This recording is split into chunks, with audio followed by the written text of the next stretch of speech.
5. Welcome to the community meeting. So we're going to try to go through real quick. I'll do a quick intro. Thanks for being here today. We take the budget really serious. We talk about, even to our principals, everything we try to do tries to be aligned to the mission. And for us, the budget is our chance to be able to do that. So I think you'll see that today.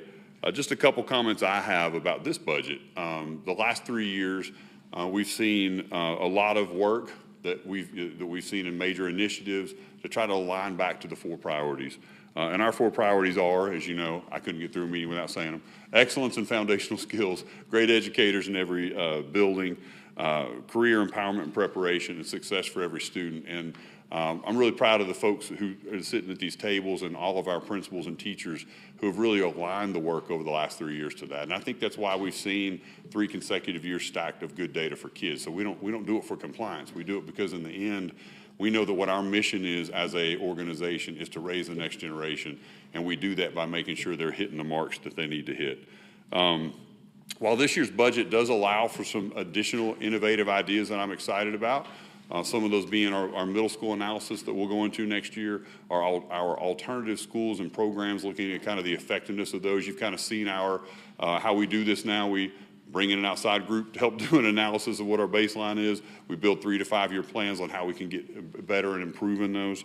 We'll take that same philosophy to those 2 areas in this coming year. I'm excited about that, but really what I'm most excited about in this budget is that this budget brings a lot of stability to the work that we've had and we've done over the last 3 years. You can kind of lead change, and you can kind of be part of that. And we can see how our educators and our students are thriving right now. But if you don't think forward to add stability and predictability to these models, they quickly go away, right? So we're trying to build those in, so a good budget year or a bad budget year doesn't change the work that we're doing. And so I think kind of 4 things in this that I want to point out that you'll see and hear more about from Ms. Himmelgarn and the team today. One is we've really worked to build our predictability in our staffing formulas. You'll see that these staffing formulas, we have a staffing committee that is composed of principals from every region and every grade level who give us a lot of input into our business and talent team as we work through what those ratios need to look like in a school. We've now been able to maintain those for 2 consecutive years and just slight tweaks from 3 consecutive years. So protecting that and protecting those classrooms is important to us. And we really think that, taking some of the air out of that in the spring of what's our staffing formula going to look like? What's going to look like it did last year, right? It's going to look like it did the year before that. There's some predictability to be able to get that done. I think you'll see in this budget too, last year with the help of our board, we made a huge shift in how we look at salary advancements. We had never been at market value. We were always trying to catch up, right? Paula knows that. We were always trying to catch up. We were always trying to get to there. Great investments in our last couple boards. We'll talk about that. But really last year to put the icing on the cake to get us to market value. The conversation now changes as to market value and maintaining market value moving forward and making sure we have the structures and systems in place to do that. So you'll hear about some of that tonight. Our uniform process in Dr. Adams' world about how we approach capital decisions and how we produce solutions. We've now seen that play out at Farragut and in Mechanicsville, Lonsdale, and Beaumont. How we look at when we go into a community, we don't try to decide 5 years out, we're going to build this school. We look at that as this is probably one touch we're going to make in that community based on the way budgets work for about 50 years. So when we go in there, we want to look at lots of things, and we've learned a lot from that as well. And I'd say the 4th one is really on transparency and accuracy in reporting things. You're going to see, again, a budget item in here that is really true ups to things like utilities, things like what true transportation cost is. Our hope in that is that we're going to have to do less line item transfers at the end of the year. No guarantee that we won't, but just trying to be as transparent as we can in this budget to what true costs of things are. So again, some exciting things in this budget, but if I were going to say what's the message from this, it's a lot about stability and process, a lot about predictability and process that will allow us to focus on the work moving forward. And I'm really excited from the work of the team. So you're not going to see huge changes, but you're going to see a lot of things that are going to allow us to do this work in the future and continue to get outcomes from kids. So with that, I'll turn it over to Ms. Himmelgarn, our Assistant Superintendent of Business and Talent.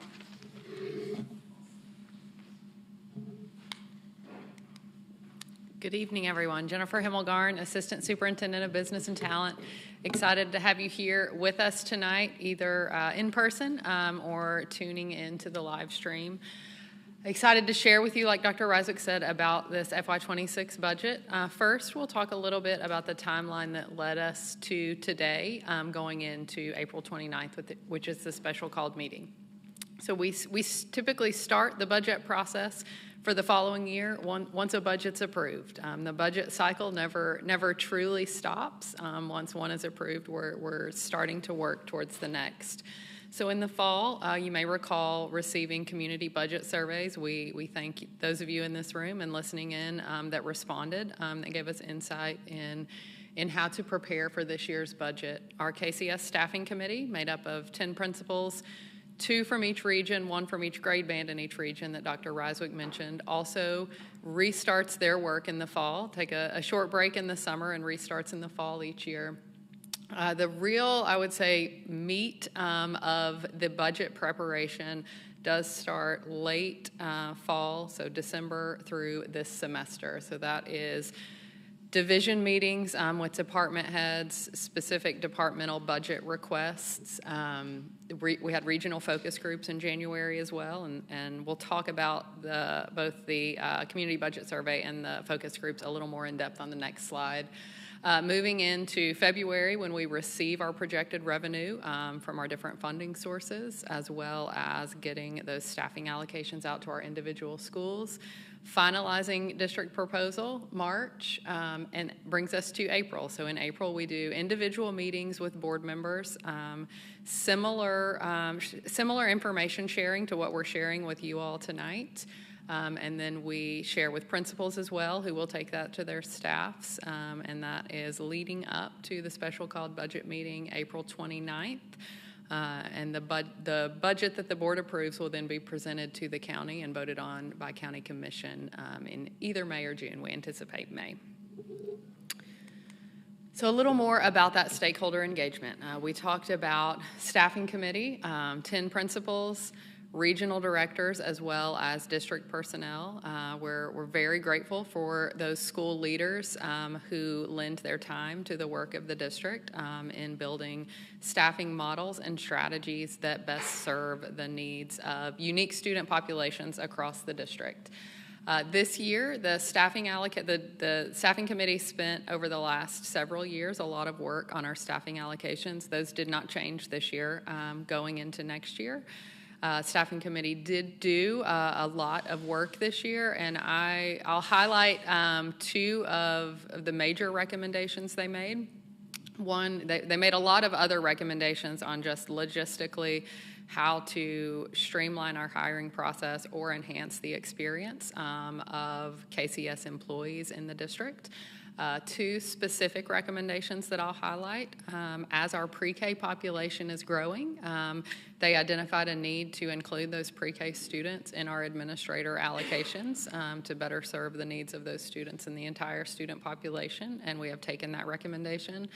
A second recommendation, one that we're very excited about, is flexible use of resources at the school level. So the district allocates resources in a very specific way, and that is by number of FTEs, full-time equivalent employees, whether that be teachers, educational assistants, school secretaries, and this model will allow the school administrators to use those resources in the way that best fits the need of their student population. So you'll see on a slide that Dr. Reiswick will cover towards the end of the presentation what our staffing allocation formulas are, and you'll notice that those are richer than state required ratios in any given classroom or grade band. So this flexible use of resources would allow a school principal the autonomy to say, I think that my class sizes could be a little bigger at X grade band, and I will repurpose the dollars that fund that other position towards other initiatives in the school, whether that be a different type of staff member or whether that be additional funds to complete different type of work in the building. So excited about that opportunity for our schools. Some of our principals are already taking advantage of that opportunity and have come up with some very creative ways to serve their students, and we're excited to see how that progresses and the results that they'll see in their schools. I'll I'll pass it to Corey in just a second to talk about our community budget survey, but like we discussed, that was in the fall, almost 2,000 respondents. You'll see the breakdown here of what those look like. Corey will go over what specifically, what information we got from that survey, but we used that survey to take into the regional focus groups to dialogue about what we heard in the survey, and just further contextualize those results and give us more information to build this budget. So, Ms. Lautner, I'll turn it over to you, and then we'll come back to this one real quick too. Thank you. So as you heard Ms. Himmelgarn say, we really are intentional in just engaging with the community, and just like the budget development process, that engagement begins early and it really carries us through the duration of the development process and really helps shape kind of, what's going into the budget for this year, and also what we're beginning to think about ahead for next year as well. And so the question we're going to ask ourselves right now is, what did we learn from that community budget survey? What did we ask our focus group participants to help us further contextualize? And the results are on your screen. So I'll say a few things just about what you're looking at on the screen right now. The first is that participants were asked to rate the importance of a variety of different funding opportunities, funding priorities, and you can see the breakdown of the responses that were rated most favorably. So the percentages in the right-hand column identify the percent of respondents who rated any one funding priority, any one funding opportunity as either very important or important. So you can see kind of just when you're looking at the budget in general and all of the different elements that go into a budget, at the end of the day, we're talking about students, we're talking about staff, and we know that it's all important.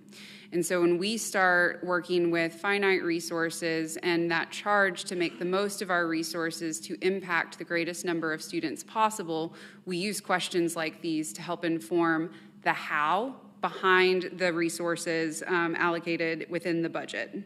And we're really looking at those decisions in one of two ways. So I'll get into the actual breakdown of results in just a moment, but we're looking at, where are we going to sustain what's working in our budget? So what is the community telling us that, this is work we're already engaged in, it's working, it's important, and we need to continue to put our dollars there. And then also, when new funds, when new resources are available, where are we looking to expend those resources and expand or try something new, try something innovative? And so looking at the screen, you'll see that funding opportunities are aligned, just like everything else that we do, to our 4 priorities as a district. Something that wasn't surprising to see for us was that great educators in every school occupied the first 2 slots in that priority rating. That's been true for us for the past 3 years. And you'll see that commitment and a reflection of that perspective resonate throughout the budget presentation that we're going to go through later this evening. You'll also see that behavioral supports, high-quality instructional materials, small group instruction in classrooms, and also guaranteed work-based learning experiences, guaranteed experiences for students were all very highly rated funding priorities. Something that's just kind of exciting to note, and one of the ways in which we use this survey is to note that in that bottom tier right there, that college and career empowerment section, this time last year, the highest rated kind of funding opportunity was just exposing students to college and career opportunities. This year, that result shifted to some more meaningful, more engaging work in really holding ourselves accountable for making those work-based learning experiences accessible to students. That tells us 2 things. One, the work behind the 865 Academies is kind of taking on. Folks are understanding the intent behind that work a little bit more. And 2, that the community wants to hold us accountable to making sure that students are getting those experiences. And you'll see that commitment reflected in our budget proposal today, along with commitments in every single one of these areas. So keep your eye out for that. That's part of where those commitments are coming from when you see them. And I will turn that back over to Ms. Himmelgarn. So thank you all for your participation in that community engagement, in that information gathering. All of that leads us up to here today when we get the opportunity to share with you a little bit about the budget we've built using that feedback. So for FY26, what makes this year unique? There's a few things that make this year unique. One is a declining student enrollment, and we'll see on the next slide what those numbers look like. When we say declining student enrollment, it's not a huge shift in student enrollment. It's about 500 students, which is a small percentage of our total students, but 500 students does require us to shift resources to where those students are. Year one implementation of our new salary schedules. Teacher Paycheck Protection Act, which, as you may know, is the requirement across the state of Tennessee to reach a minimum teacher salary of $50,000 by FY27, so not next year, but the following year. And then a normalizing growth in revenue. We've had a few anomalous years for several different reasons, and believe we are settling into what we believe is normal and predictable year-over-year revenue growth. So our student enrollment, you'll see that, like we discussed, the FY25 going into 26, it's a difference of about 500 students. We did see a decline in 2022 and have rebounded since then, and expect about 58,000 students next year. What makes this year unique? Numbers 2 and 3. So settling into our salary schedules and also the Teacher Paycheck Protection Act. As you all know, as we appreciate, our board made a major investment last year, over $40 million into new salary schedules. We moved from salary schedules that we had navigated through for decades to a new salary schedule system. We're very grateful to the board for their support of that, and to our employees who were with us last year, with us this year. As we look forward to what it looks like in the future, we knew that we were going to have to make some changes. It's a completely different salary schedule, so the way that we navigate through that looks different as well. In this year, so FY25, we achieved market value, which is something that the district had been chasing for years by incremental percentage increases over the years. Made a large investment to reach market value, to reach a competitive salary to our peer districts and also comparison districts outside the state as well.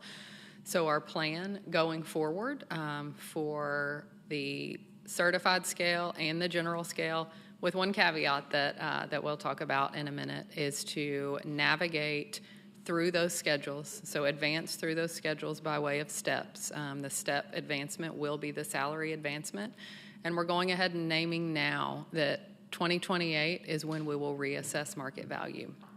And that will be our plan going forward, is to assess market value, adjust the scales, however necessary, however that assessment tells us, to navigate through those scales and then readjust. We may learn some things in 2028 that tell us how to navigate between those assessments differently. That 2028 may tell us that we need to invest a little to maintain market value, that we need to invest a lot. If it tells us we need to invest a lot, then there may be annual increments that we implement post 2028. But we're excited to go ahead and name to staff that we are taking Evergreen's recommendation, and 2028 will be the year that we reassess, which is within Evergreen's recommendation of that 3 to 5 years. We're going on the shorter end since it's our first reassessment. So the small caveat is the Teacher Paycheck Protection Act. Because of the requirement, there will be adjustments to the Cert 1 and Cert 2 scales over the next 2 years to reach that minimum of $50,000 on Cert 1. So Step 0, Cert 1, will need to be $50,000 by FY27. So there will be upward adjustment to all steps on Cert 1 and Cert 2 for the next 2 years, which means that the employees that are on those scales, and I think that you may have one-pagers that give you a brief overview of who is on which scale, but those scales, each step will be adjusted, and the employees will advance a step from year to year. So looking forward to navigating through these schedules. Excited about the investment that our district and our board has made over the last several years. As you'll see on this slide, it's a nearly $120 million investment since 2022 in staff salary and benefits, and that would be new dollars, so a total of new dollars invested each year since 2022. So looking forward to continuing on these new schedules. And then our normalizing growth in revenue. You'll see on the left column a 5-year history of our increases in revenue each year. So that's not total revenue, that's year-over-year increase in our revenue. And then the bar graph just gives you a little bit bigger picture of how those numbers are made up. So you'll see FY26, our increase in revenue is $21.2 million. You'll see on a later slide that Dr. Raswick covers that our increase in staff and salary and benefit investments in FY26 is $19.7 million. So nearly all of that new revenue is going back into our staff, which we believe is the appropriate place for it to be. And you all have told us through the community responses that you believe that that's the appropriate place for those dollars to be as well. So this next slide is a different look at the revenue. So total revenue for FY26 is projected to be $700.5 million. And you'll see that that's nearly a 50-50 split between state and local dollars. So those TISA dollars at the state level and then sales tax and property tax at the local level. Other sources make up about 1%. I will call out at the bottom, you see that that's not all revenue that comes to the district. This is all revenue that's in the general purpose budget. So there are still additional funds through IDEA, which Dr. Brown oversees through Perkins, and then our title dollars as well for our schools that qualify. So with that, I will turn it back over to Dr. Raswick. Thank you, Ms. Himmelgarn. Just to talk a little bit about our budgeting philosophy. This is a budget that philosophy we really started applying a couple years ago. I don't want to say kudos to the folks at these tables again. This is a process every year, and these guys have led the working with our finance team as we get projections. But these are the two things that we keep in mind when we start the budget. Really we kind of get hot and heavy into that kind of December as we're looking forward. Our first is protect the classroom. We'll talk some about that. And then our second is fund what works. I know that's kind of common sense. You should be funding what works. But it's easy sometimes in an organization to kind of have this legacy stuff. And when it's not yielding results, we need to look at that annually to kind of see what we're doing and make sure we're funding the right things. This first, protecting the classroom, this is what we mean by that. So you see these ratios that are on here. These are the ratios for our elementary, middle, and high schools. And we talked a little bit in the beginning about the staffing committee that works with the business and talent team of principals that go through these. When we talk about that, and I said in the onset of this conversation, trying to stabilize things so that it's predictable and people can move forward. These are the exact same ratios we had last year, okay? If you've talked to people in schools, some people say, well, how come I'm losing a position or how come I'm gaining a position, right? So that means we true these up based on where students are moving, right? We're trying to put our resources where kids are. So a school may have dropped in enrollment and another school may have gained in enrollment. And this has not always been our practice to true those up year in, year out, but it's the best thing to do as far as fiscal responsibility. If you don't do that, you end up with kind of these legacy situations, which we've been part of in the past, that are, these hold harmless. And we've had schools that have had like +7 or 8 of what they've earned. Meanwhile, we've had to cap schools that, needed to gain 3, and we go, well, you can't have more than 2, right? So what you want to do is and this allowed us to do this last year when we freed this up. It allows us to move our teachers and our educators to the schools where the students are as they adjust year to year. Before we started doing this a couple of years ago, we were willing to really look to see how accurate are our projections, because the last thing we want to do is move a teacher and then comes August and you need that teacher back at that school, right? And so we looked at 3-year trends in that. We have always benefited with like a +20 by school, ±20. We've given that advantage. We've always over projected so than what's actually shown up in the door, right? So shown up to the door. So really the benefit falls back to the schools in that situation. So you see here again what these ratios are. And let me tell a quick story on this, because we talked to board members about this too. I'll take the high school one. If you look at the staffing ratio of high school, the 0 to 14%. And that at risk is really based on poverty rates at those schools. So take that one, and West High School is a great example. And I go out to schools weekly and have conversations and get to meet with groups of teachers and also tour classrooms. I was at West High School, so they're a school that would fall into that range. They're 26.5 to 1 in their teachers. So, Dr. Speeds, she does a great job there. And this is a great example of what we ask principals to do.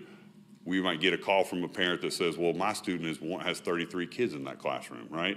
That's true. This is how we allot the staff, 1 to 26. How the principal chooses to use that staff is up to them. And I'm gonna give you a great example of when I was at West. So Ashley took me to one of her senior IB classes, right? So if you're not familiar with IB, that's an International Baccalaureate, which is a high advanced academic course that they have there. She took me in that classroom and showed me there were 33 students in that class. And she said, here's what I know about those students. They're high achievers. They have been high achievers for a long time, self-motivated, teachers excellent. They can handle 1 to 33. These kids have A's and B's in this class. She took me 5 doors down, and we went into an ELL, an English language learner class that was being co-taught with an English teacher and ELL teacher. It was 1 to 15. She goes, that was by design for me. I knew those kids could handle the 1 to 33, but if I wanted success for these kids here, they had to be 1 to 15 ratio. So again, she staffed at that 1 to 26.5. That's an excellent example of how our principals make those strategic decisions. We might see that in elementary school based on how they might go, I could have an extra 2nd grade or a 4th grade. Well, we know we have, maybe the data showing the 4th grade is kind of behind where they are on grade level. I'm going to choose to move that up and have a smaller class size in 4th grade, and my 2nd graders are fine, right? Those are decisions we ask principals to make. And to tell you, I've seen it in the field, they're doing it. So sometimes when they go, well, there's one class that has this many kids, that's why. That's how we staff it, but then principals have the ability to put those in to the different class sizes. I think that's an important piece. You see at the bottom, I think Ms. Himmelgarn spoke to that too. These are the state minimum ratios too. So you see where we're at in Knox County. Those are averages across the board. When you look at elementary, 18.6 to 1 is our ratio. In K2, they're allowed at 1 to 20 or 1 to 25. So we're still in every one of these schools, no matter what ratio you fall in, we're still below those caps by far.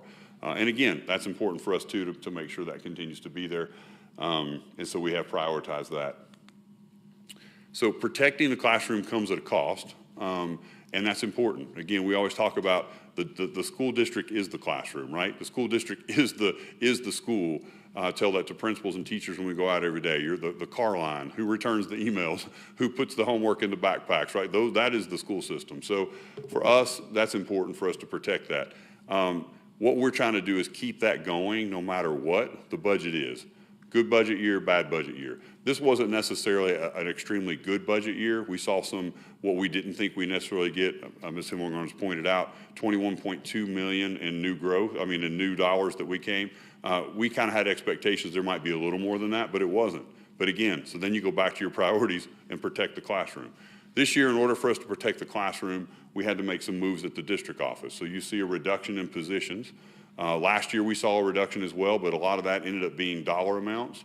This year we're at a place where it had to be a reduction in positions. So by each of our divisions, and again, these leaders are before you, having really tough conversations about what do we need to preserve so that we could support the schools and what could we let go of. I'll give you an example of one of those. I know in Dr. Wilson's world in academics, our regional structure has been successful. Principals talk about the additional supports and touches that they're getting. The way that's sort of structured, we had 5 regions, so we had take math. We had a math person for every region. And then we had our math supervisor who wasn't over a region, who just orchestrated that. Dr. Wilson went back and said it's important for us to preserve the regions, but we can make a cut of one position in each of those. So math, social studies, science, English, all gave up one of those positions, and now that supervisor has a region that they're over. So we're still able to maintain the regional structure and have those supports, but we're doing it with less people. So that's just one example. There's an example of every one of these folks that have done the same. Those are conversations we've had with those folks. Those are folks that, the central office positions are not tenured positions. So they apply for school positions or other positions, and we're hopeful that they'll be able to find those positions. But at the same point, we can't have 2 priorities. If we're going to prioritize the classroom and prioritize those ratios, that we need to make sure that we're willing to do that. So that's what we've done. I'll draw your attention to the pink boxes too. Sometimes people ask, what does a district office do? And we've shared all this with our principals as well. And just so you know this too, it was really good for us last year to have this budget talk. We did it individually did it with a group with our principals, and then we actually worked on a toolkit for them to share this with their staff. I think that was a missing internal piece that the folks like teachers and custodians and secretaries, they never get this budget talk if we don't do it. We just, well, you can watch it online. So last year we started, after we did these and we did this with principals, we started putting this toolkit together and asking them to go over that in a staff meeting. So all of our principals will go over this with their staff before, I think we have May 1st is kind of the deadline, sometime right in that window. So they'll go over this as well. So they'll be talking about these things too. So we talked about this. The district office does have a function. And so what we look at that for us, one is we support schools. You know, we just talked about the regional structure, the curriculum, the textbook selection, IT, transportation, facilities. You know, the principals don't want to be over mowing the lawn, right? So like all those kinds of things that we have to do, there is a function for the district office for that. Another would be supporting staff. And, you know, people don't think about the size of our organization, payroll, benefits, again, IT, assistance, professional development. Those are all pieces of that. And then the third function really is the support for the families and community. And I'm going to give kudos. A lot of that falls in our strategy department now. When you think about our data, you think about our communications, you think about all the things that we're doing to try to be more transparent. Our annual report that we put out, all those kinds of things are really trying to help folks understand what the school system is about. Was really pleased that when working on a strategic plan, that the initial group that came through, and Milan, right? I always forget their name. Milan came in. One of the reports that they had was one of our 3 strengths was communication. That has been a long time as an organization since we've had that. That wasn't by chance. That was by folks, Carly, Corey, their team working hard to try to make the data make sense, try to make the dollars make sense.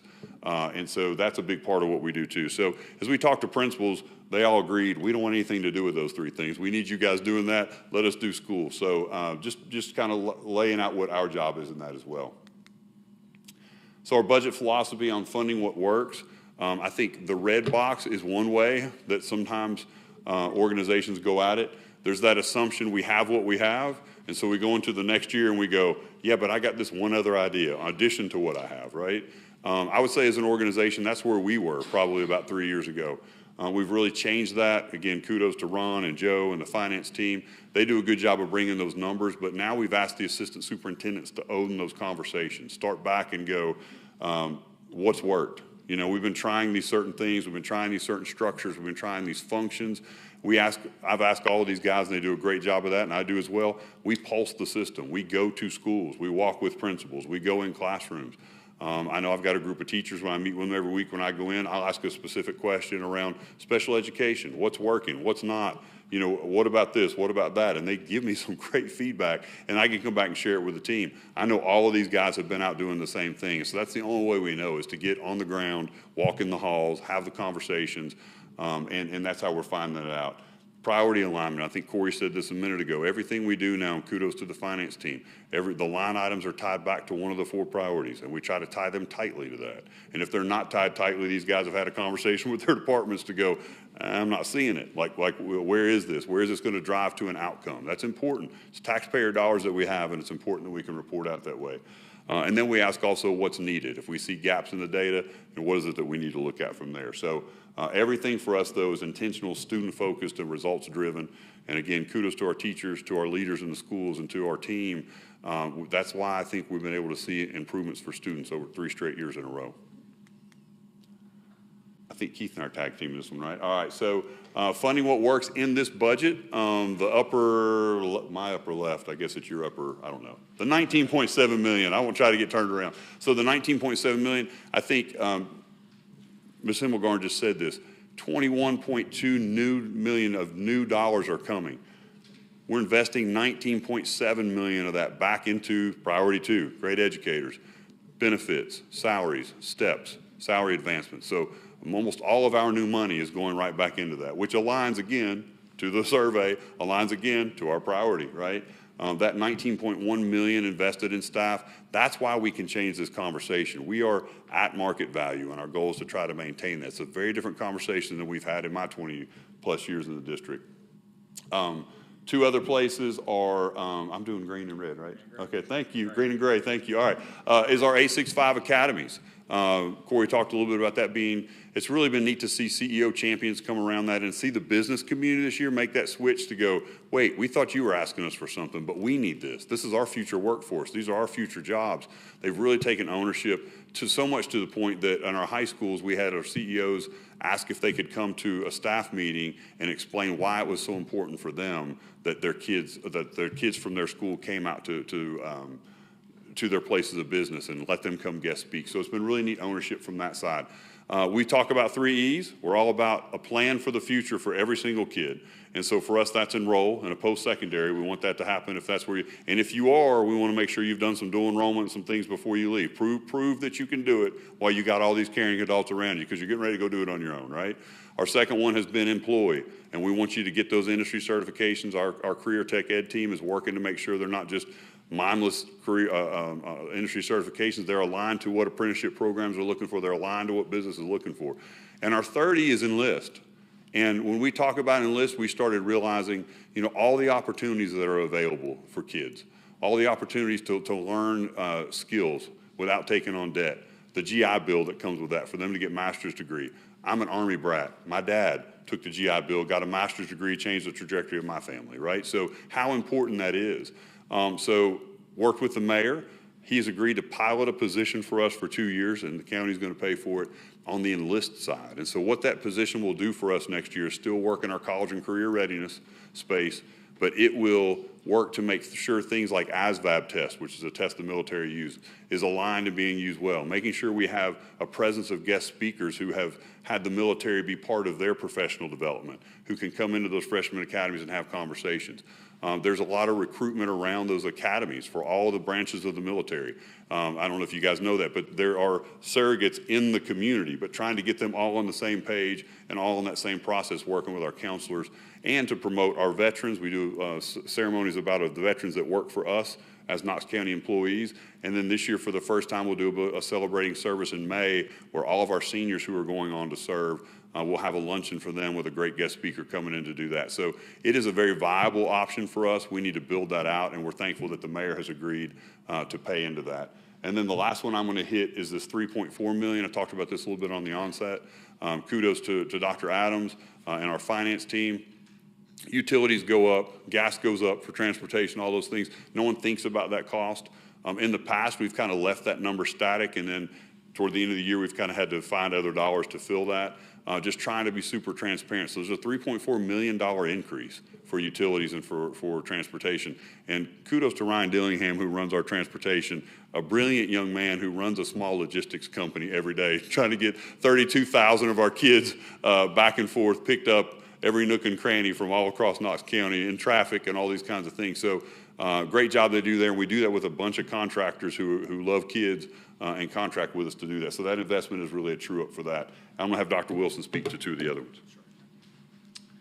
Yeah, thank you for the opportunity. So the investing in preschool, obviously, if you've listened to us for the last couple of years, we've talked about really just how much importance we place on our preschool programming and our desire to continue to expand that work, because we know that the interventions are best when they come as early as possible, right? And setting as many students up to be prepared for kindergarten, to walk in the door as ready to learn as possible. Preschool gives us a great leg up to do that. And I'll lean back into something that Ms. Himmelgarn mentioned just from the staffing conversations, and one of the things coming out of that was to recognize that when we have preschool classrooms and pre-K students in our elementary schools, there is a lift on the part of the school to provide additional administrative supports. Again, when you're really targeting in on those gaps you're trying to fill, this early identification of student needs, a lot of that comes with administrative responsibilities, right? A lot of things that have to happen to make sure that those plans are set, monitored, and are carrying forward. And so she spoke into that. An additional piece in that same vein is that we have 4 standalone pre-K campuses, and they've been operating the last several years with just a single administrator. And some of those standalone pre-K campuses are as large as some of our smaller elementary schools. And those schools benefit from having instructional coaches and additional support staff that those campuses do not have.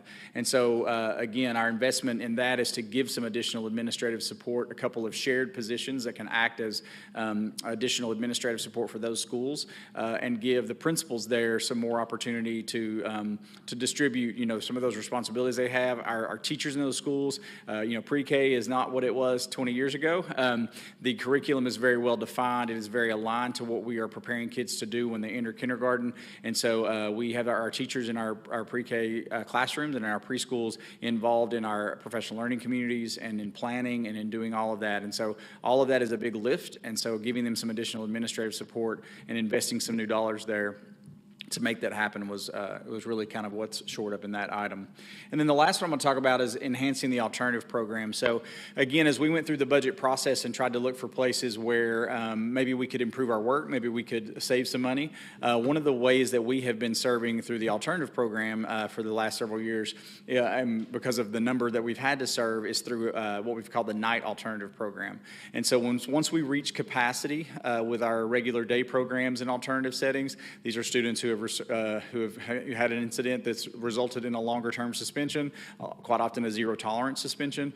We're still offering education for those students, and so how do we do that and do it well? The Night Alternative Program has been how we've served quite a number of those students, but that's required us to maintain some campuses at night, paying teachers to run those, paying administrators to run those, and has been quite expensive, and it actually comes back sort of as an unbudgeted request because we've not had a budget line item for that, and that was about $650,000 this year is what the dollar item on that was.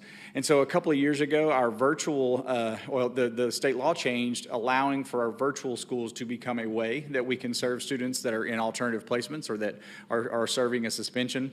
And so we asked a team internally that was kind of made up of some folks in my department. Tommy Watson, one of our regional supervisors for Region 3, was very instrumental in that. He had done work with Dr. Karen Loy out of our special ed department, and then partnering with the principal of our virtual school, Jennifer Garrett, to look at what would be some ways we could think about really utilizing that to maybe answer some of the problem that we've been trying to deal with.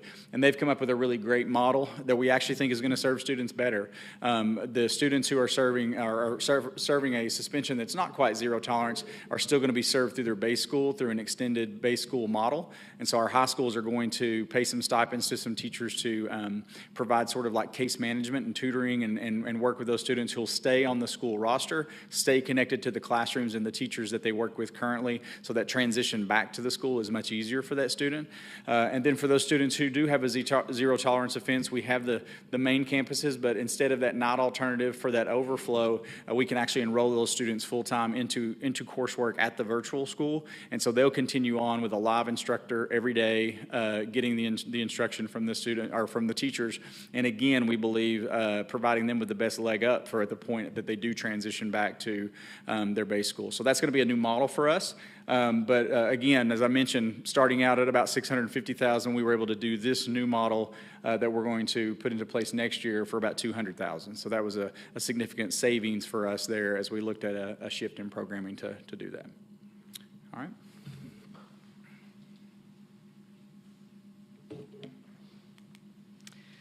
Okay, so this is a different look at our new investments, investments by priority area.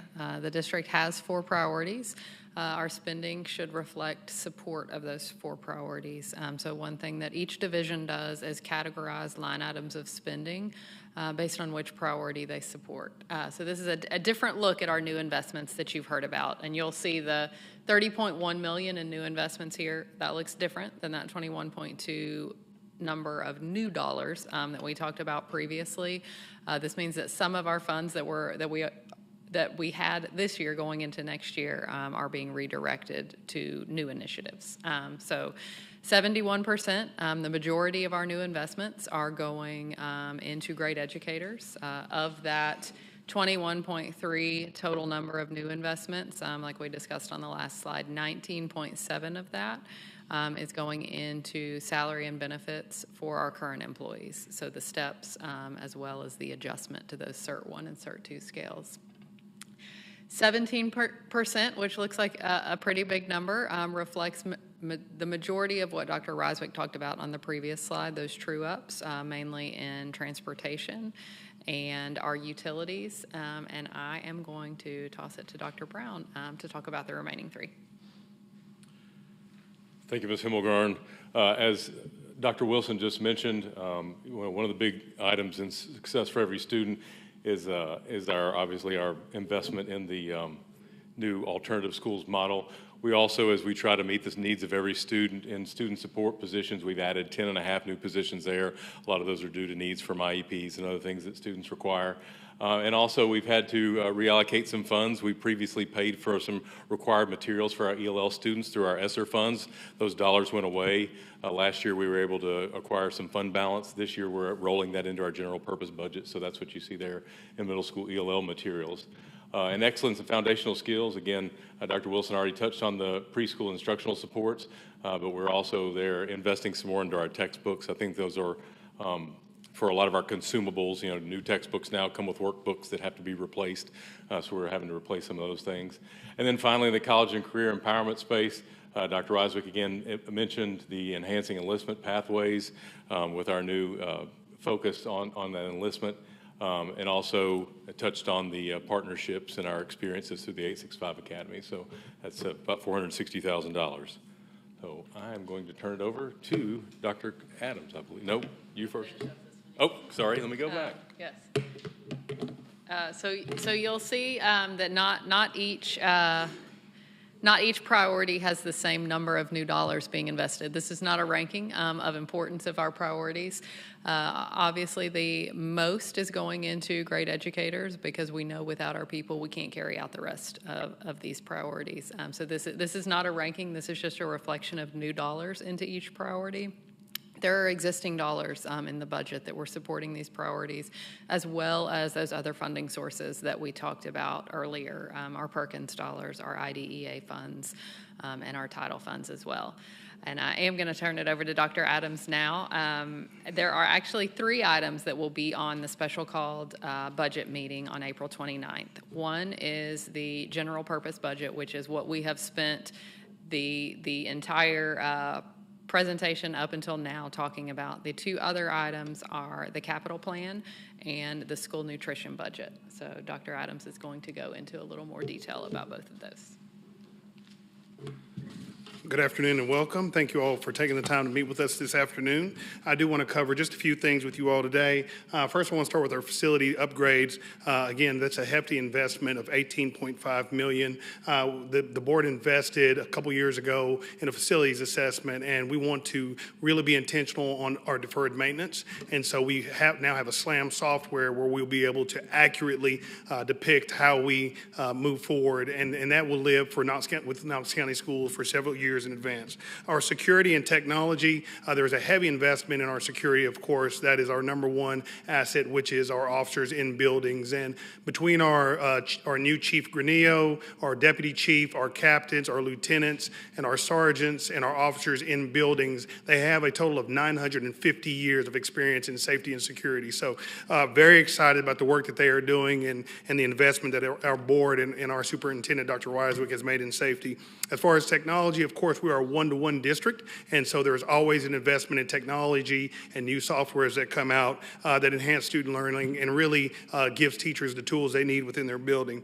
Our expansion plan, we talk about the Mechanicsville, Lonsdale, and Beaumont solution. The FY26 will be the phase 1 of that, and so you're looking at the geotech, and you're looking at the fire marshal inspections, and those are things that you have to do in a year in advance to get ready for the actual construction piece. And so the following year, the construction piece will come.